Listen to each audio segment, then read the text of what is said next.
bienvenidos una vez más a nuestro podcast que hay que pensar, orientado a la psicología del desarrollo. Si son observadores y nos han estado acompañando durante este trayecto, notarán que la alineación esta vez vuelve a ser distinta. No nos estará acompañando nuestro compañero Ruberman Gómez, quien solía hacer las presentaciones debido a problemas de salud. Entonces, en esta ocasión, hicimos un cambio de roles. La persona que anteriormente estaba detrás de cámaras nos estará acompañando. Preséntate, por favor. Hola, mi nombre es Héctor Hernández. Y pues el viejo conocido, Denilson Rivera, ha estado con nosotros en todos los capítulos de Denilson Rivera. Recapitulando, si vamos al primer episodio, hablamos sobre lo que era la primera infancia. En el segundo, discutimos los temas sobre la niñez temprana. En esta ocasión, estaremos hablando sobre la niñez media o conocida también como la tercera infancia, especialmente los aspectos del desarrollo físico y cognitivo que se dan durante este estadio. Pues la tercera infancia o niñez media, que también es conocido, es la etapa donde los niños dejan esa inocencia despreocupada y comienzan a explorar su mundo de una manera más estructurada. Entonces, como manera de bienvenida, Héctor, me gustaría darte la palabra y preguntarte cuáles son los cambios más notorios que tú sueles observar entre estos niños de 3 a 6 años cuando entran en la etapa de la niñez media, que sería desde los, o también conocida como preadolescencia, que sería desde los 6 a los 11. Bueno, algo muy importante a recalcar es que el desarrollo físico en esta etapa es continuo, solo que no se suele ver muy reflejado, sucede como muy esporádico, ¿verdad? La cabeza de los niños, como ya habíamos mencionado, creo, en el primer episodio, es muy grande. Entonces, lo que más va creciendo es el cuerpo, ¿verdad? Y a esto se le llama el margen de mejora, por decirlo así. Cuando somos niños, pequeños, bebés, somos una sola bolita, ¿verdad? Entonces, hay mucho margen que mejorar y de 0 a 3 años y a los 6, por decirlo así, hay mucho margen de mejora. Entonces, es más notorio el cambio.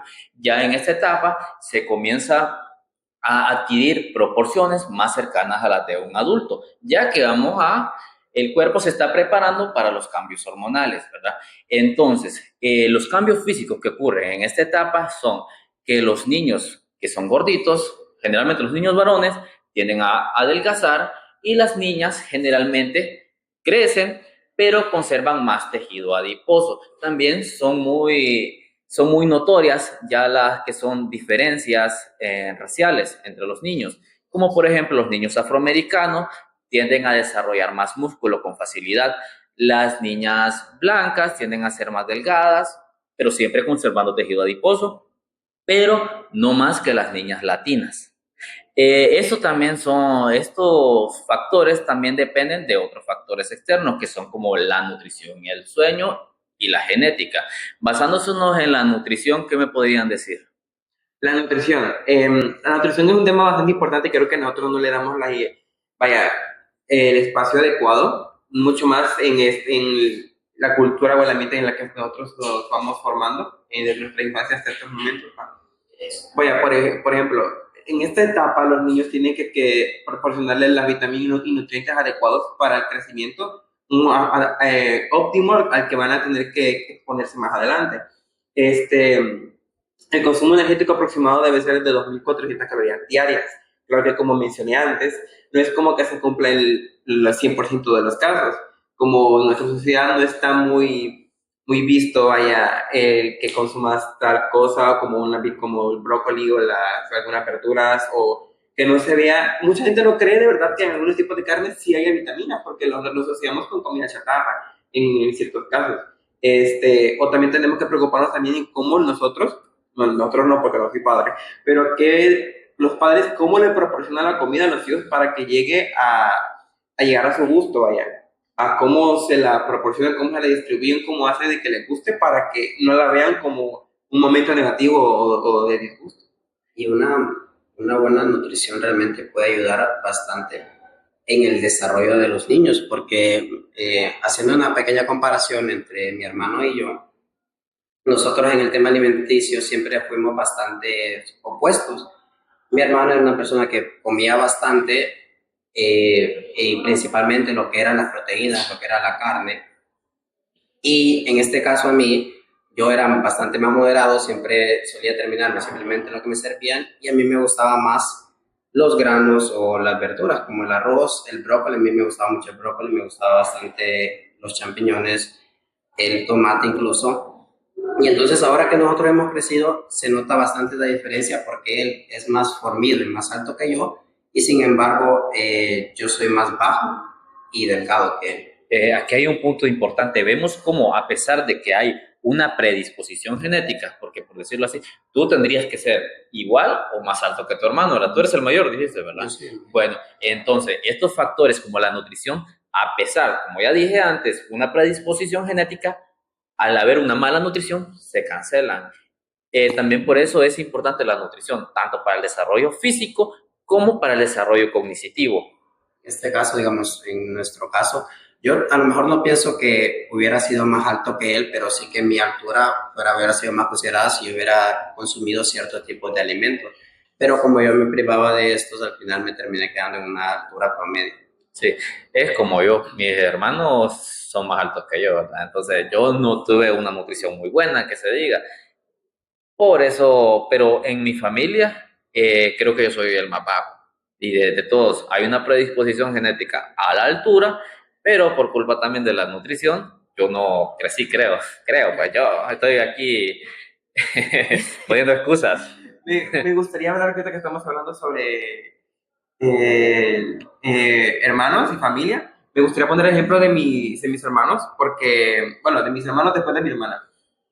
El en medio es demasiado alto y mucho más fornido que yo, y siento que porque él desde muy pequeño siempre le ha gustado el tipo de comida que a mí no me gustaba. Entonces, él además come en porciones grandes. Por ejemplo, en algo, si comemos en la casa hay baleadas, por ejemplo, yo me como normal, al mínimo uno, dos, y lo máximo como tres veces después de comer ya llegar cuatro y de lo que va. Y si se come una gran porción de arroz o de carne, él es más alto que hoy, tiene 15 años. Y el otro, el más pequeño, es alto también, pero es delgado. ¿Por qué? Porque él desde muy chiquito la única comida que ha tenido una fijación que él no le puede faltar a diario es el arroz blanco. Si no hay ninguna otra cosa, el arroz blanco. Si no hay otra cosa que comer, le pide a mi mamá, a mi hermana que le hagan arroz y él se lo puede comer ahí nada más puro. Y yo me empecé a preocupar, ¿no será que tiene anemia? Porque la única cosa que come es arroz. Y si le pones arroz con frijoles o vaya carne blanca como pollo o pescado, se comerá todo el arroz y dejará un poco de lo otro, incluso carne. Cualquiera puede ser que un niño varón se comería toda la carne, pero no es el caso de él. Y él es bastante atlético, es delgado, tiene cierta parte muscular más desarrollada. Y cualquiera vez, hasta le hicimos un examen de sangre y está bien. Entonces, que sigue comiendo arroz. Es que la verdad el arroz es muy bueno. Comenten si son team arroz o team otra comida. Pero cuando lleva otras cosas, porque a mí Sí. me gusta más el maíz. A mí personalmente sí que me gusta este arroz, creo que es el complemento perfecto. Sí, es el complemento. Sí. Para mí es el complemento perfecto para cualquier comida. Pues hay diferentes tipos de arroz, es el que tú quieras. Sí, se puede complementar, pero hay que ver también, estamos hablando solo de arroz aquí, como que si esa fuera la comida más maravillosa. No, debe haber una alimentación balanceada, no podemos solo comer carbohidratos como el arroz. Sí. Entonces tenemos que comer proteínas, también Las frutas. las frutas y verduras. No, pero que hay que también ver eso porque, por ejemplo, es fácil decir de que podemos comer lo adecuado, pero hay que también pensar en la capacidad económica de ciertas familias para poder comprar otras cosas, porque si tomaron de arroz es parte de la canasta básica de todos. Sí, Entonces, es algo que está a la mano de la mayoría de la gente y algo que normalmente no falta allí en cualquier casa. es que la verdad, yo no sé, pero con mi hermano mayor, nuestra comida favorita es el arroz y frijoles. No lo podríamos, no hay nada que nos guste más que si podríamos comerlos todas las semanas, todos los días del mes. Fíjate que a mí de pequeño nunca me gustó la sopa de frijoles cuando mi abuela hacía, nunca me gustó.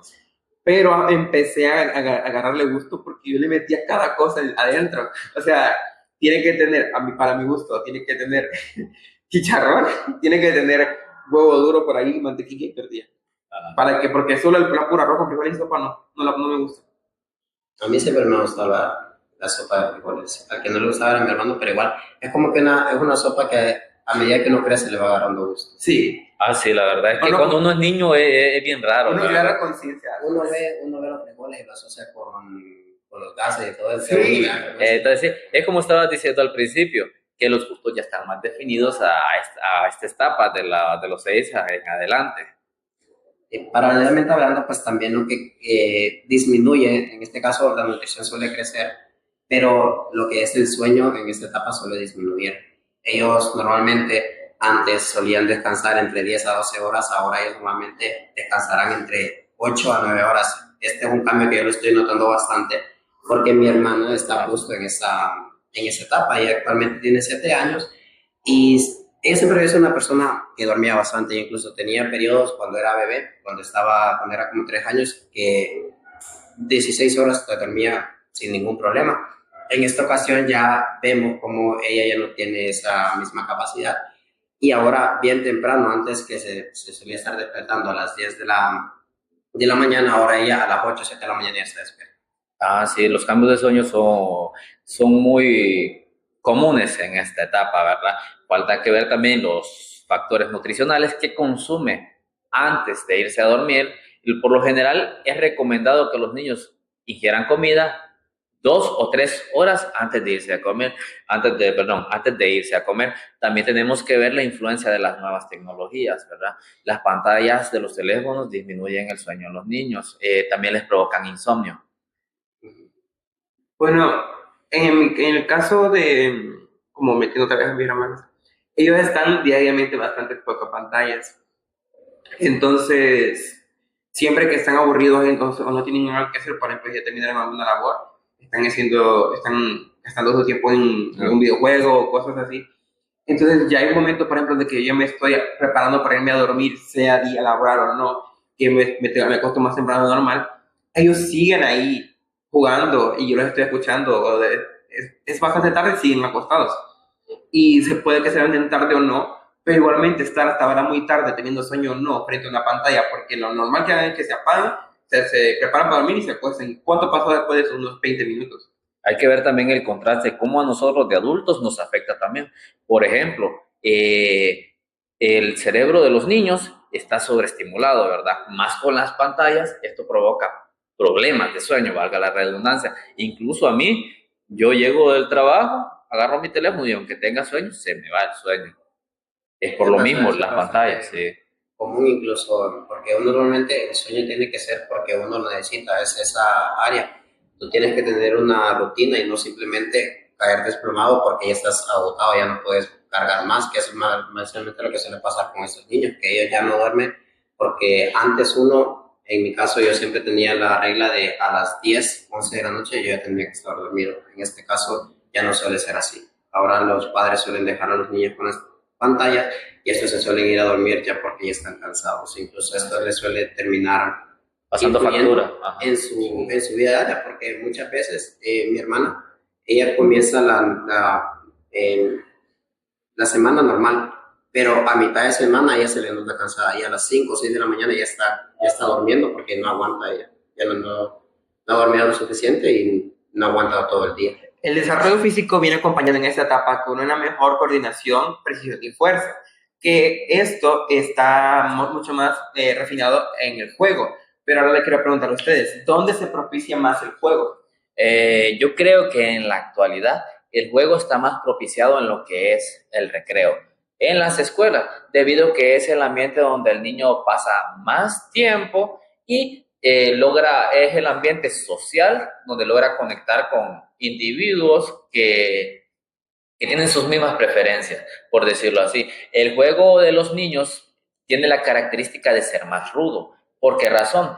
Porque los niños genéticamente, todos los niños genéticamente son más fuertes que las niñas. Las niñas generalmente juegan, pero no juegos rudos. Es muy raro ver a una niña, sí, más coordinados. Es muy raro ver a una niña queriendo jugar lo mismo que juega un niño. Por lo general, las niñas juegan la rayuela, a saltar la cuerda, y en estos juegos también vienen cánticos, vienen repetición de números, también creo que hacen reglas muy específicas también. Sí, tienen reglas muy específicas. No es como los niños. Los niños pueden estar jugando, fútbol en el recreo y de repente pasar a lo que son los quemados Sí, o a los atrapados, ¿verdad? Correr Y y empujarse estos, ya. sí, y estos juegos generalmente las niñas están segregadas de estos juegos porque los niños son muy rudos. Digamos, si vos fueras una niña y yo vengo a toda prisa, con toda mi fuerza a atraparte, obviamente Sí, te es voy que a hay que lastimar. recalcar de que los niños en esa etapa no tienen como Control. sí, ese control o esa de que, no voy a ser más cuidadoso o algo así. No, Sí. voy a jugar y voy a desquitarme toda la capacidad que tengo en eso. Algo muy interesante, una teoría que estaba leyendo hace unos días, es de que las niñas están segregadas de estos juegos no conscientemente. Los niños las segregan de estos juegos por una cuestión evolutiva, debido a que al ser el varón más fuerte, tiene que cuidar a la hembra, ¿verdad? En esta clase de juegos, él no puede cuidarla, ¿verdad? Entonces, la manera de cuidarla es apartarla. Es que, digamos, en ese sentido, porque es que incluso cuando hablamos del juego rudo, está especificado en las propias reglas de los varones de ser fuertes con uno mismo, Sí. de pegarse. Y al menos yo, hablando que tú dices sobre el juego en recreo, quería hacer un pequeño contraste en el gran cambio que ha tenido esta última generación a la previa, incluso no tanto, incluso a la mía, porque en mí era bastante común que incluso después de la escuela ir a socializar afuera, ir a jugar con mis compañeros. Yo tenía mucho la costumbre de que cuando salíamos, nos reuníamos todos, vivíamos en una calle, yo iba de casa en casa, literal, preguntándole a nuestros amigos ahí si iban a salir a jugar, ahí salíamos a jugar cualquier cosa, ya sea pelota, escondidas, atrapados o incluso a veces quemados. Y ahora hay bastante contraste con las pantallas. Ahora los niños ya no suelen salir a jugar cuando están fuera de la escuela. Es cierto, ya no dicen, podemos salir a jugar. ¿Te querés conectar al Roblox o al Free Fire? Sí, bueno, porque mis hermanos, o sea, yo siempre que llego del trabajo, están siempre jugando en el celular y están en llamada con algún amigo de la escuela que vivía a unas cuadras de todas formas y están como que, hey, estoy aquí, hey, pásame eso. Yo, podés invitarlo, digo yo. Incluso el juego, ahora las pantallas incluso se ven en el propio recreo. Hay niños que optan por que los padres, por alguna razón, les compran celulares, que para mí un niño de esa edad no tiene por qué tener celular. El celular se lo podemos comenzar a dar ya una vez en la adolescencia, pero un niño de 6, 11 años no tiene que cargar uno. Ellos suelen estar ahí con sus teléfonos y pues los niños al ver este aparato, a ellos les interesa y se ponen alrededor de él ahí y ya no suelen jugar, ya no suelen desarrollar este desarrollo motor que les permitirá, como ya había comentado, mayor precisión, fuerza y coordinación en sus movimientos. Serán un poco más torpes que las generaciones anteriores. Sí, ratificando lo que tú dices, incluso en mi generación, hasta nosotros hemos adoptado eso de los juegos en línea en vez de salir y vernos. Pero incluso en mis tiempos, cuando recién era novedoso la pantalla táctil y todo eso, en mi adolescencia, digamos, llegaba un compañero, lo más novedoso, un B-Móvil, a jugar Subway Surfer. Nadie iba a jugar, todos nos quedábamos viendo cómo él jugaba. No nos interesaba ir a jugar a nosotros. Sí. Y eso que ni nos lo prestaba, nosotros solo lo veíamos jugar a él. Yo me acuerdo de que siempre estaba ese compañero de que tenía el mejor celular relativamente en el salón y de que en tiempo libre se ponía a jugar y todos en bolas se ponían a ver cómo estaba jugando en el celular. Y ni lo prestaba, no lo prestaba. Y también, vaya, en mi caso, yo nunca fui de jugar después de la escuela porque mis únicas amistades en esa época estaban dentro de la escuela. No tenía como que, sí había capaz de decirlo de mi edad a la par, pero no es como que yo me paraba, bueno, yo siempre fui bien tímido, entonces nunca decía, hey, dígale a su hijo que salga a jugar. No, o sea, si había niños afuera de la escuela que venían a jugar, era porque eran familiares de mis abuelos o mis tíos primos lejanos que forzosamente jugaban porque voy a jugar con ellos. Sí, estoy como que, bueno, iré con ellos entonces. Okay. A karate, también, no sé qué otra actividad. Bueno, ¿Cómo son ustedes actualmente que desarrollen el físico? Bueno, actualmente yo he visto que hay, por ejemplo, bastantes equipos de fútbol independientes que recolectan diferentes tipos de jugadores, niños, obviamente, para adolescentes, para que formen parte y llevan cierta cantidad de días practicando, van a campeonatos, van a competencias, así. Entonces, eso, aparte de que, vaya, los ayuda a socializar, a prepararse también profesionalmente, porque hay muchas personas que se dedican a eso en un futuro, también los ayuda, obviamente, para su desarrollo físico. Ajá, algo también que se puso de moda allá por el 2010, me acuerdo yo, es el básquetbol y el voleibol. O sea, Aquí en Honduras. Yo jugaba voleibol. Sí. a mí, yo siempre fui de fútbol, no me gusta mucho los demás deportes. Sí es verdad que de vez en cuando practicaba voleibol, incluso como tú. Pero otra actividad que también se suele dar bastante, especialmente en las niñas, es la danza. Ajá, la danza. Sí, yo no conozco a una niña pequeña que no haya querido ser bailarina de ballet.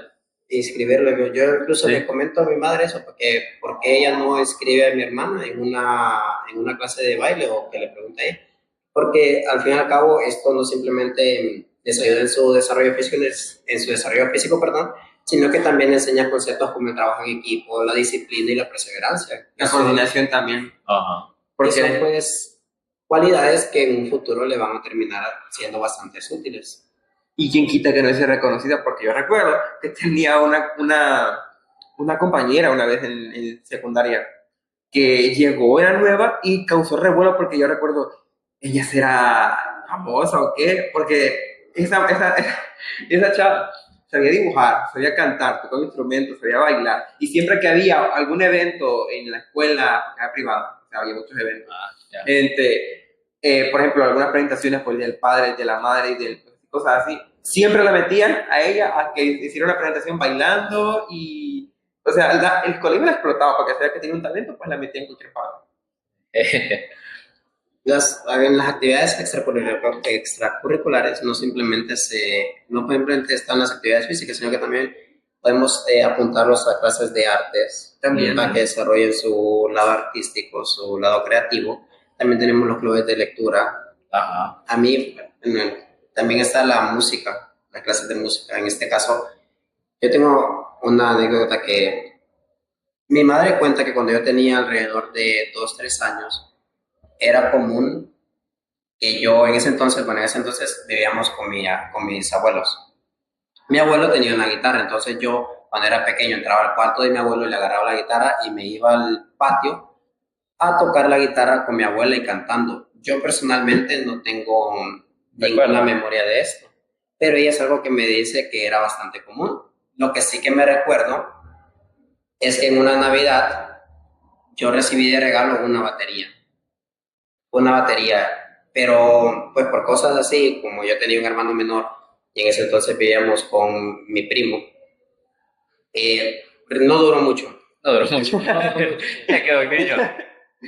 Pero siempre me pregunto qué hubiera pasado si mi madre hubiese continuado incentivando este gusto por la música que yo tenía. A lo mejor ahora tuviera las habilidades para tocar la batería o la guitarra. Yo iba creciendo, tenía como 9 años, iba a la iglesia. Y en la iglesia normalmente suele estar el coro. Y yo solía ver al baterista que era un niño de 10 años. Y entonces a mí ese niño de 10 años me producía envidia porque pensaba, ese niño puedo ser yo. Ese niño podría haber sido yo. Yo iba a decir, podría ser en una banda, no sé, de niño. Eso me gustaba bastante a mí. Me hubiese gustado. Es importante que los padres apunten a sus hijos estas actividades porque les suele ayudar bastante. Por ejemplo, en el caso de mi padre, en el podcast anterior mencioné de que, pues, que desde los 3 años yo no estoy con él, pero yo sí tengo memorias con las que mi familia siempre me cuenta es de que él siempre le ha gustado tocar la guitarra, él sabe perfectamente cómo tocarla, cantaba en el coro de la iglesia cuando era joven con mi mamá, y una memoria que sí tengo es de que él me había comprado que una guitarra pequeña, pero lo que yo recuerdo es que era un ukelele. El punto es de que él me enseñaba era como que, yo toco guitarra, voy a hacer que mi hijo pequeño también tenga una, por lo menos de mate ahí para que él le agarre gusto. Y él se ponía a tocar y me ponía el ukelele a mí, yo sé cómo que tocaba. Obviamente no agarraba el acorde, solo lo agarraba de la parte del final y ya me ponía a rasgar eso. Pero como él se fue, yo nunca tuve ese gusto o esa cercanía a lo musical. Y mi familia por parte de paterna siempre como que, también se me viene a tocar la guitarra, no sé, y su hermana que cante, no sé qué. Y yo me pongo a pensar, pero yo nunca aprendí, o sea, solo me ponía a rasgar de chiquito una guitarra. Y no sé, tal vez piensen de que porque mi papá sabe tocarla, automáticamente yo debería saberlo, porque dicen que mis dedos son de guitarrista, y yo no, pero nunca aprendí, o sea, nunca me dieron una guitarra de pequeño para aprender. Y hubo una época, hace como 2 años, que yo dije, vamos a aprender total, dije yo. Eh, pero como yo le vengo diciendo, la disciplina cuando uno ya está grande no es la misma a un niño pequeño, porque yo me compré una, y hasta me descargué una aplicación que dije para aprenderla tal, hasta me veía videos. No pude, no conectaba, nunca me metí a clases ni nada, quise ser independiente, pero no pude, o sea, no sentía lo mismo, no había disciplina, no era como que ganas, como que tal vez si hubiera tenido la enseñanza, Las bases. exactamente, con otra persona que se supiera más de un familiar, hubiera sido diferente. Ya estuviera yo, no sé, subiendo covers a YouTube. Subiendo covers a YouTube, en vez de estar subiendo podcasts. Otro factor muy influyente en lo que es el desarrollo físico y cognitivo es la salud. Quisiera tratar un tema que es bastante preocupante hoy en día, que es la obesidad y cómo esta afecta lo que es la autoimagen de los niños. ¿Qué podrían decirme ustedes de la obesidad? Hablando porque tratando yo de informarme, sí que me doy cuenta que es un problema bastante alarmante, especialmente en lo que es la cultura latinoamericana y la del Caribe, ya que nota que el sobrepeso infantil en de esta última década, de los 90 al 20, ha habido un crecimiento en qué tantos niños suelen ser obesos. El artículo que yo leía marcaba que aproximadamente en el 90, un 6% de los niños eran obesos. Sin embargo, ahora muestra que un 8% de los niños de Latinoamérica experimenta sobrepeso. Esto quiere decir que más de 4.000 niños sufren de obesidad, y la obesidad es un tema bastante importante porque no simplemente, porque suele acarrear, otros problemas, como los niños obesos suelen ser más propensos a desarrollar diabetes, presión arterial y hipertensión, problemas de salud que uno normalmente los asociaba con un adulto mayor adultez, pero ahora vemos que estos problemas comienzan a afectar a los niños. También algo muy importante a recalcar es de que la obesidad se da más en Estados Unidos con el tanto consumo de comida chatarra y esa, ¿cómo se le dice? Muchos alimentos procesados que vienen ya, por ejemplo, en latas o paquetes solo para calentar. Sí, esa cultura de la comida chatarra viene desde Occidente, Estados Unidos, y viene aquí a Latinoamérica, ¿verdad? Porque cuentan, pues, he visto videos y todo eso, me he informado de que antes, en los años 50 o antes, era extremadamente poco común ver una persona con obesidad. Ahora imagínate, ver un niño con obesidad en esas épocas. No sé si se han topado con esos videos de madres gringas que acompáñenme a hacer una cena para su familia y lo que vean que se saca son latas, paquetes, bolsas que lo ponen sobre encima, lo cocinan y lo sirven, de vegetales, carne, pero latas, o sea, alimento procesado, ni siquiera verduras, que yo diría que frescas del mercado, no, porque un mercado en Estados Unidos, ¿dónde? Entonces, a lo que quiero llegar también, siguiendo el tema de la obesidad, es sobre que en esta etapa los niños ya tienen como un tipo de autoimagen, autopercepción de saber cómo estoy yo, por ejemplo, de que cómo me veo, cómo me gustaría verme, cómo los demás me están viendo. Y siento que influye demasiado en la autoestima de un niño en esa época porque como ya están mucho más siempre han estado expuestos a sus compañeros, a la sociedad, pero al tener un tipo de conciencia mucho más avanzada, mucho más formada, siempre se da el rechazo al típico compañero que está gordito, a la compañera que está gordita. Siempre se les hacen yo estuve en una época en la que siempre se le hacía bullying al compañerito que estaba gordito, a la compañera que estaba gordita. Y siento yo que eso les iba a afectar bastante en su autoestima, en la manera como se ven y cómo se perciben ante los demás. Eso ya puede incluso llevar a un trastorno alimenticio. Yo, volviendo un poco al ejemplo de mi hermana, pues la menciono bastante porque tengo la dicha de que ella está durante esta etapa.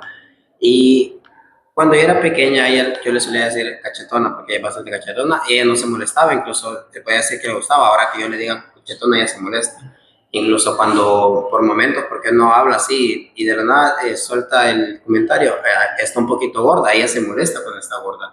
Y entonces mi mamá comienza a reprenderle y dice, si no quieres estar gorda, deja de comer tanta comida chatarra, porque también lo que suele hacer nosotros lo principal es comprarle bastante churros a los niños. Por eso, y no darle una alimentación propicia. Entonces, como si queremos cambiar, yo creo que sí, en este caso, a ella le molesta bastante, ¿no? Yo creo que sí, hay un momento en el que le podemos inculcar una buena alimentación es en este, y ese es donde tenemos que hacer bastante hincapié en él, para que cuando ya esté en la adolescencia ya pueda seguir estos pasos y ya cuando experimente la pubertad, sentirse segura de su cuerpo. Sí, exacto. Sí, porque incluso estos problemas con la discriminación, el bullying, no solo afectan a los componentes físicos, como pueden decir ustedes, que vienen a trancones de comidas, desórdenes alimenticios, ¿no?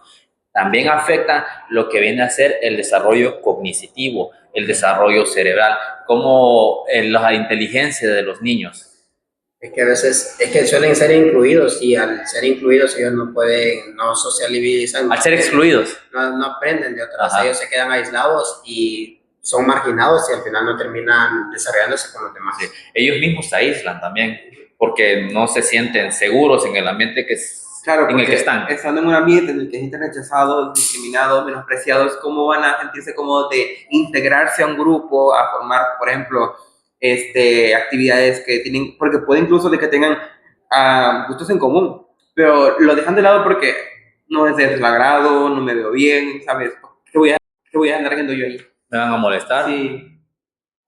Entonces, en conclusión, podríamos decir de que es muy importante cuidar tanto la nutrición y la salud de los niños, ya que esto puede provocar efectos adversos dependiendo de su condición. Y escuchar a los niños, Ajá. se sienten sobre ellos mismos. Sí, es cierto. Porque muchas veces uno como adulto, padres, tíos, abuelos, siempre hay uno que hace un comentario innecesario al niño que está en esa etapa de que, ay, te ves muy flaca, te ves muy cortita, ay, deberías dejar de comer tanto. Como si eso le fuera de ayudar, ¿sabes? O sea, cuando ellos muestran preocupación, hacer menos la preocupación. Sí, exactamente. También inculcarles la autoestima.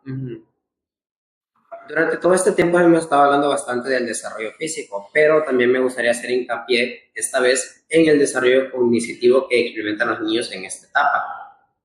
En los episodios anteriores habíamos estado comentando bastante la teoría de Piaget. En esta ocasión, los niños pasan del segundo estadio, etapa preoperacional, al tercero, conocido como las operaciones concretas. Entonces, los niños desarrollarán un pensamiento más lógico, pero no lograrán desarrollar el pensamiento abstracto del todo. Bueno, un ejemplo de lo que podríamos dar de lo que es el pensamiento lógico y el pensamiento abstracto es que en los niños en etapa de escolaridad, por ejemplo, pongámosle tercer grado. Denilson, tú eres un niño de tercer grado y yo te digo, en tu tarea, o sea, lo que sea, o en la pizarra, tú tienes 3 manzanas y Axel te da 5. ¿Cuántas tienes? 8. 8. Bueno, esto es una suma. Ahora, tú tienes 5 manzanas y Axel te quita 3. ¿Cuántas tienes? 2. Ajá. Bueno, ahora, ¿qué pasaría si yo te digo que Axel te quitó 2 manzanas y te quedan 3? ¿Cuántas tenías? 5. Bueno, específicamente esto no es una suma ni una resta, ¿verdad? Entonces, esto es lo que pasa, que en las anteriores operaciones matemáticas que te pedí eran específicamente una suma y una resta. Lo que pasa con la anterior, la última que te dije, es de que queda implícito lo que es. Entonces, el niño no puede desarrollar esto, el niño se le va a dificultar. Muy pocos niños te van a responder correctamente o de manera rápida la respuesta correcta. Es como que no le está dando como el problema o las reglas a seguir, porque normalmente cuando estás hablando de suma y resta en el tercer grado es de que tienes tantas manzanas, te doy esta, o te quita esta. Ya tiene como una regla, una frase que dice, esto es resta, esto es suma. También es que lo que pasa es que esto es una pauta a lo que se viene en escolaridad más adelante, porque a nosotros los problemas matemáticos que nos presentan no nos piden específicamente qué fórmula vamos a usar, si vamos a derivar una función, qué regla vamos a usar, si vamos a sacar mediana, moda, ya lo dejan implícitamente. Usted use la fórmula que considere apropiada, ¿verdad? Entonces, esto es lo que se busca con estas preguntas. Que ya tenga como un pensamiento más lógico o que sepa cómo actuar a partir de lo que le dan aparte de qué recursos, qué vas a usar, qué herramientas vas a usar aparte de lo que estamos dando. Y esto es lo que se nos dificulta bastante. la verdad, la inteligencia lógico-matemática es la inteligencia por excelencia, ¿verdad? Se dice. Pero ¿ustedes qué opinan de eso? Uf, de que solo tomé en cuenta esa. ¿Sí? Bueno, creo que todos siempre hemos sido, bueno, la mayoría hemos tenido problemas en la inteligencia lógico-matemática, que es como, Héctor, la que más he tomado en cuenta, debido a que las escuelas siempre le dan mucha más importancia al alumno que tiene más buenas notas en matemáticas, que es muy, muy aplicado. Y eso es lo que en lo personal no me agrada del todo, debido a que yo soy mucho más de pensar de que todos somos inteligentes, pero en diferentes aspectos. Solo porque yo he conocido varias personas, varios conocidos, amigos, y dicen, no, yo no soy tan inteligente. No, yo no soy inteligente para esas cosas, porque por ejemplo, se rinden o se salen de alguna clase o de la escuela o colegio porque no consideran de que son aptos para estudiar porque no les saben de la matemática, no son buenos en computación o cosas así. Entonces, hay que aclarar o informar de que no es inteligente para eso, sino que hay otras cosas en las que te puedes desempeñar de buena forma. Yo creo que, digamos, está bastante, la escuela está bastante inclinada a este tipo de inteligencia, a la lógico-matemática, porque es la que más fácil tienen para medir un test psicométrico. En mi caso, yo siempre fui un alumno de A, nunca tuve problemas con las matemáticas, pero sí que era bastante común que varios compañeros míos iban a pedirme ayuda, incluso fuera de la escuela. Los propios padres ya me conocían a mí, yo era conocido como el alumno de A, entonces, el genio. Entonces ellos iban con sus hijos a que nosotros le ayudáramos con las notas o incluso explicarles. Pero hacemos bastante mal porque simplemente le damos prioridades a un tipo de niños, cuando hay bastante más cualidades aparte de saber hacer sumas, restas o leer, que también se suele ver bastante, la inteligencia lingüística se suele ver bastante en la escuela. Sí, no es para hacerte de competencia, ¿verdad? Pero yo también tenía esa característica de que a nosotros nos pasaban a la pizarra de 3 y al final yo terminaba resolviendo también los ejercicios de los demás porque no la hallaban. Entonces, uno es bastante aclamado por eso. Y se deja atrás a otros niños, ¿verdad? Que tienen más inteligencia, que tienen inteligencia en otros aspectos.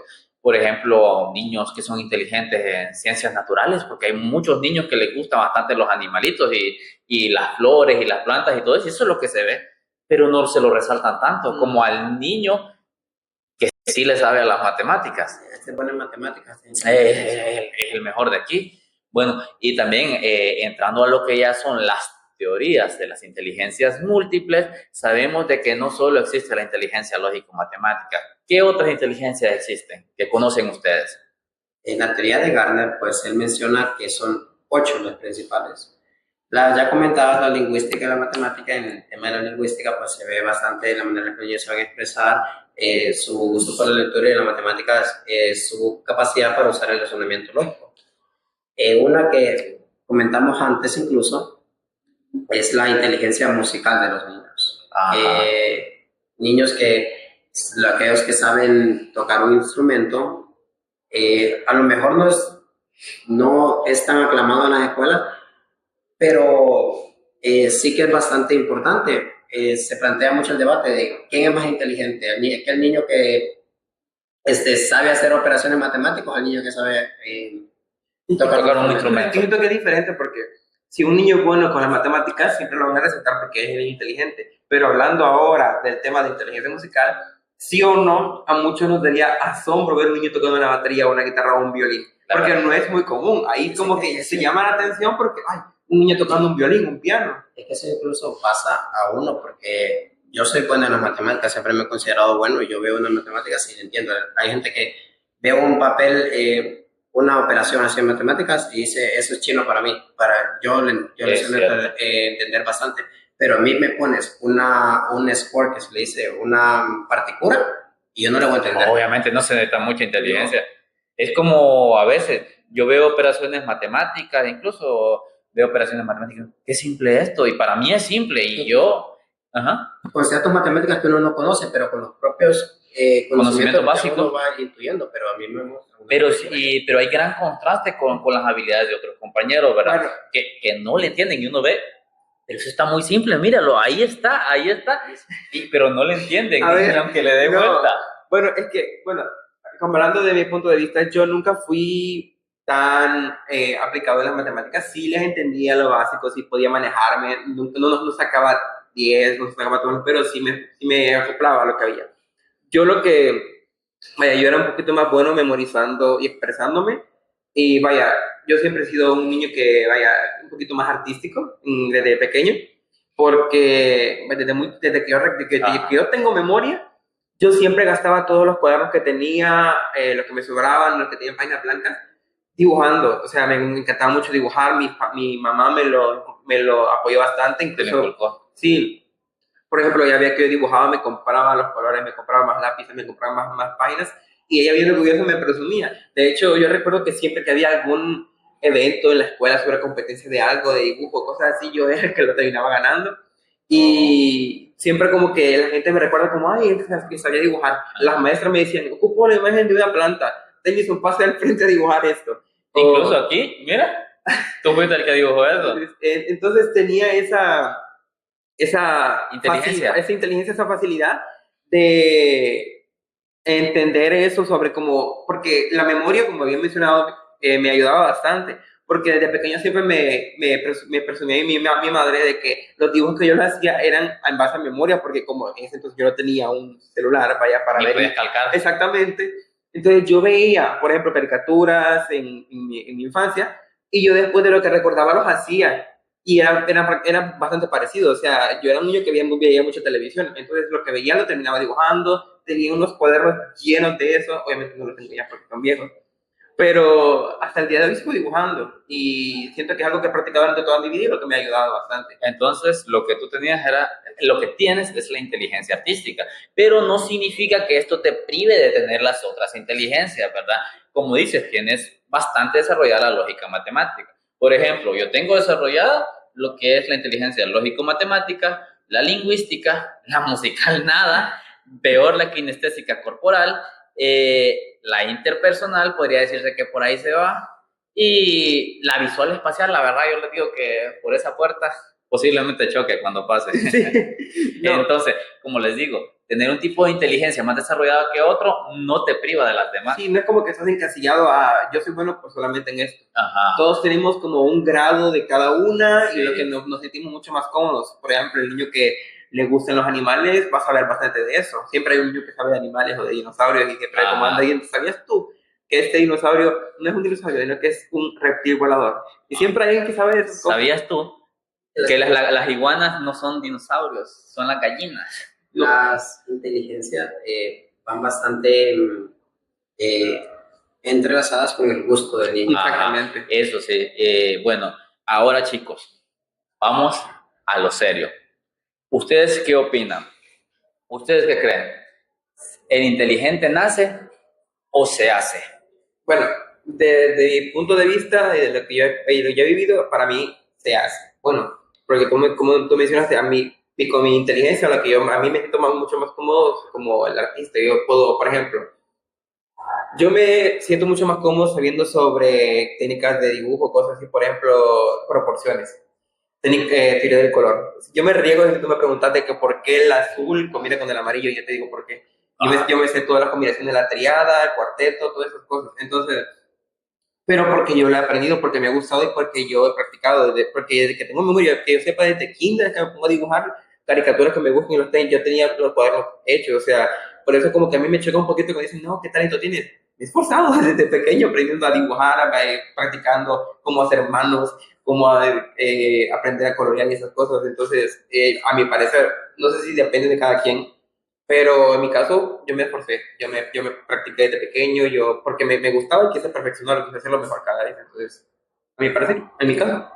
Pues, en mi caso, yo sí que creo como el que la inteligencia puede ser estimulada, pero al igual hay teorías y investigaciones que demuestran que la inteligencia viene heredada de la madre.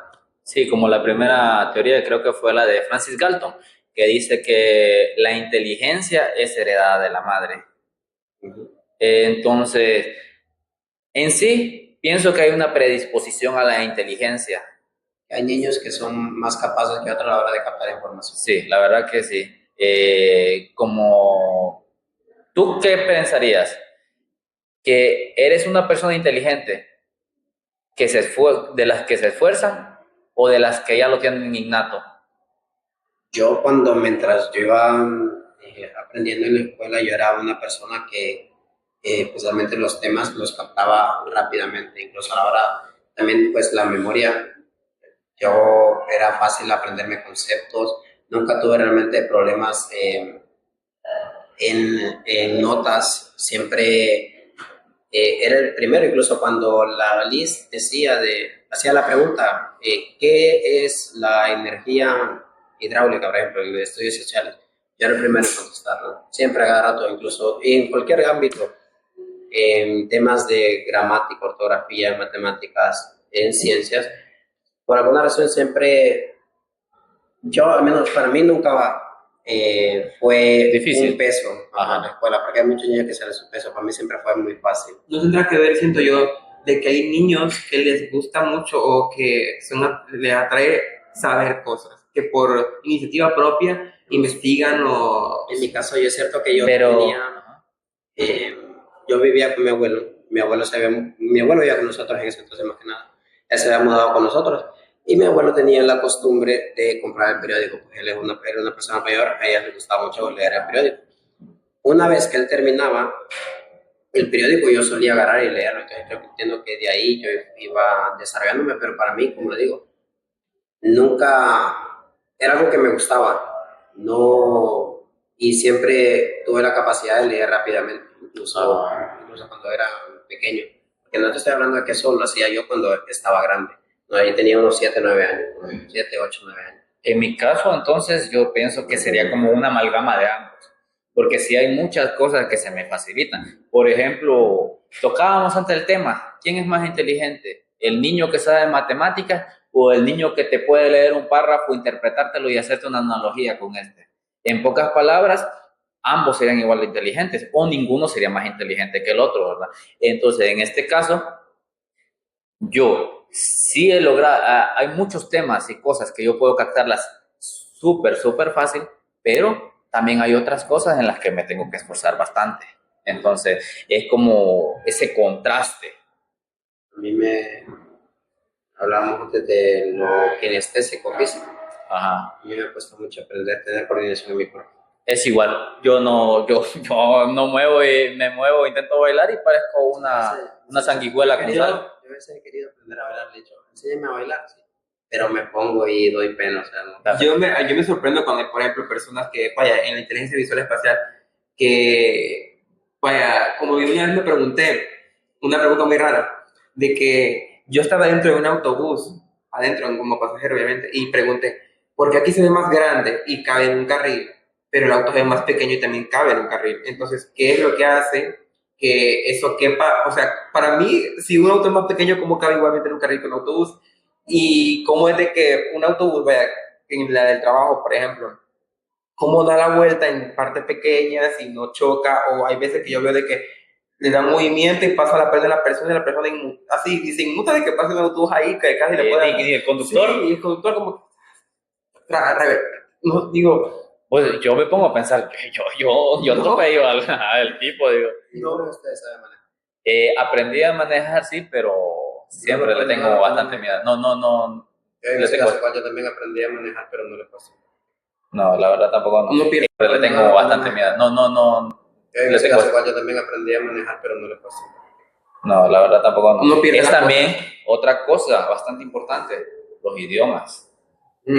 La dificultad que tienen algunos para los idiomas. Hablando de cosas que se nos dificultan, por ejemplo, yo soy de una práctica que yo, para saber un tema, tengo que saberlo todo, más en matemáticas, cuándo usar esta variable, cuándo no, cuándo usar esta fórmula, cuándo no. Me pasa con los idiomas. Yo puedo decir que soy bueno en inglés, muy bueno. Cuando estaba en la escuela, siempre era el mejor en inglés, a no ser que hubiera una persona bilingüe, obviamente. Entonces, pero mi mayor dificultad son las reglas. saber cuándo debo usar esta palabra, cuándo debo usar este verbo. Esa es mi mayor dificultad. Eso es lo que a mí más se me dificulta al momento de aprender algo. Me gustaría preguntar mi experiencia con el inglés, porque yo desde pequeño estuve en una escuela, bueno, una parte fue colegio privada que me enseñó bastante el inglés. Entonces yo ya tenía como una familiarización a eso. Y desde pequeño me ha tenido bastante, ha sido mi clase favorita de entre todas. Y hasta el día de hoy me sigue gustando y yo tengo como ese reforzamiento porque cuando veo una serie lo veo subtitulado, lo escucho, hago listening con eso, o le pongo incluso los subtítulos en inglés y la audio en inglés, o escucho música en inglés, entonces yo entiendo mucho más eso. Por ejemplo, hay textos no por ejemplo texto académico, cosas, sino que texto normal, de alguna plática cotidiana, plática normal, yo entiendo lo que están diciendo. Yo leo y lo interpreto y yo sé lo que están hablando, pero a mí me han dicho varios profesores de que yo tengo solo un tipo como de aprendizaje de un solo, o sea, que yo solo se lo sé recibir. Porque yo lo que yo escucho y yo sé lo que está. Pero no lo puedes entender. No lo sé devolver porque no sé estructurar las palabras. Me cuesta mucho estructurar las palabras, leer, escribirlas, no estoy seguro si la escribí bien o no sé si estoy hablando bien, pero lo estoy escuchando, lo estoy leyendo y lo entiendo. Yo sí tengo la capacidad de este texto que vemos acá. Lo puedo agarrar un libro y transcribir rápidamente en inglés. Yo sí que fue fácilmente. Pero porque igual que tú, desde un principio yo fui a kinder bilingüe. Yo ni siquiera fui al kinder. También desde un principio, y ese kinder no era el tipo de kinder que te hablan en español, te hablan en español y luego en inglés. No, ahí siempre era inglés. Tú llegabas ahí y era hablar inglés. Matemáticas en inglés. Matemáticas en inglés. Siento inglés. Sí. Porque generalmente en las escuelas públicas tampoco es así. Sí, porque lo único que te enseñan es el verbo to be. Este color se dice X. Y Z, pero no te enseñan a estructurar las palabras, a estructurar los verbos. Darle sentido, sí. Ver los verbos, el tiempo pasado y el tiempo presente, porque el inglés simplemente tiene estos dos. Nosotros tenemos tiempo pasado, presente y futuro. El inglés solo tiene pasado y presente. Entonces muchas veces a los niños sí que noto que les cuesta bastante eso, porque no se le implica desde a temprana edad a comenzar a diferenciarlos, a hablar. Bueno chicos, creo que fue bastante, me gustó estar platicando sobre este tema tan interesante sobre el desarrollo de los niños en esta infancia media, sobre los tipos de inteligencia, que es un tema que me gusta mucho a mí hablar y bastante interesante. Compartir con ustedes en este espacio fue bastante agradable también, no sé qué piensan. Pues, ¿tu primera experiencia? Pues la verdad me gustó bastante estar con ustedes, ya hemos convivido bastante en el aula, ¿verdad? Y pues me gustó bastante el tema. Fue bastante, también sirvió como retroalimentación para nosotros y también para los que sé que nos estén viendo, aprender un poquito sobre lo que estamos aprendiendo aquí en nuestras clases, sobre lo que estamos nosotros conociendo cada vez más y sobre lo que podemos compartir hacia las otras personas igualmente. Esos temas tan... Este fue el episodio número 3, Desarrollo Físico y Psicosocial del podcast ¿Qué hay que pensar? Nos vemos en la próxima ocasión, donde estaremos esta vez discutiendo el desarrollo psicosocial en esta misma etapa, en la niñez media. Adiós.